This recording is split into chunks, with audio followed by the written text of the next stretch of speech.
நீ நிறைய பேர் கட்சி ஆரம்பிக்கலாம். நீங்க கூட நாளைக்கு ஒரு கட்சி ஆரம்பிக்கலாம். ஆனா நீங்க ஒரு கவுன்சிலரா கூட ஆகல, ஒரு எம்எல்ஏ கூட ஆகல. நான் அவரை தோக்கடிச்சிருவேன், இவரு எனக்கு எதிரி அப்படின்னு பேசுறது பக்குவம் இல்லாத ஒரு வார்த்தைகளா தான் கருதப்படும். தமிழக வெற்றி கழக தலைவர் விஜய் கவுன்சிலர் கூட இன்னும் ஆகாமல் அனைவரும் தனக்கு எதிரி என பக்குவமில்லாமல் பேசி வருவதாக பாஜக மாநில தலைவர் நயினார் நாகேந்திரன் செய்தியாளர் சந்திப்பில் தெரிவித்துள்ளார். விஜயா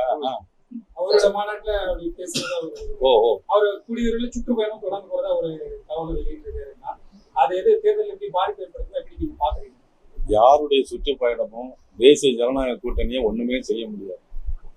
நீ நிறைய பேர் கட்சி ஆரம்பிக்கலாம். நீங்க கூட நாளைக்கு ஒரு கட்சி ஆரம்பிக்கலாம். ஆனா நீங்க ஒரு கவுன்சிலரா கூட ஆகல, ஒரு எம்எல்ஏ கூட ஆகல. நான் அவரை தோக்கடிச்சிருவேன், இவரு எனக்கு எதிரி அப்படின்னு பேசுறது பக்குவம் இல்லாத ஒரு வார்த்தைகளா தான் கருதப்பட முடியும்.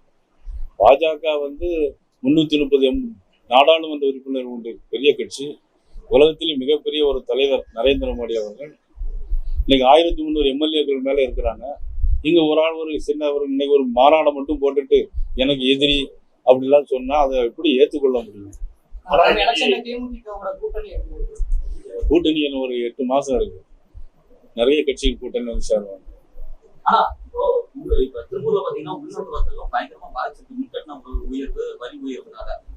இங்க இருக்கிற தொழிலை கவனிக்காம வெளிநாட்டுக்கு போய் தொழிலை மீட்டு வரான்னு சொல்லி தொழில்துறையினர் அவன் கருத்து தெரிவிச்சிட்டு இருக்காங்க. உள்நாட்டு தொழில அவர் அக்கறை பண்ணல. நீங்க தான் சரியான கேள்வி கேட்குறீங்க.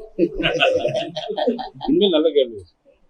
எப்படின்னு கேட்டீங்கன்னா, கோயம்புத்தூரை விட 16% அதிகமா வரி போட்டிருக்காங்க.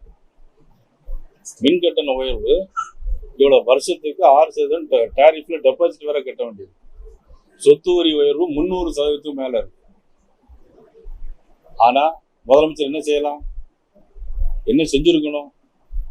உடனடியா மின் கட்டணம், இந்த ஏற்றுமதியாளர்களுக்கு பூரா மின் கட்டணம் கிடையாது சொல்லியிருக்கணும். சொத்து வரி, இந்த தொழிற்சாலைக்கெல்லாம் சொத்து வரி கிடையாது அப்படின்னு சொல்லியிருந்தா அது ஒரு நல்ல கருத்தை நம்ம ஏற்றுக்கொள்ள முடியும். இதை விடுத்துட்டு நாங்க போராட்டம் நடத்தும் அப்படின்னு சொன்னா எப்படி ஏற்றுக்கொள்ள முடியும்? ஒரு மாநில அரசு என்ன செய்யணும், ஒரு மத்திய அரசு என்ன செய்யணுங்கிற வேறுபாடுகள்லாம் இருக்கு.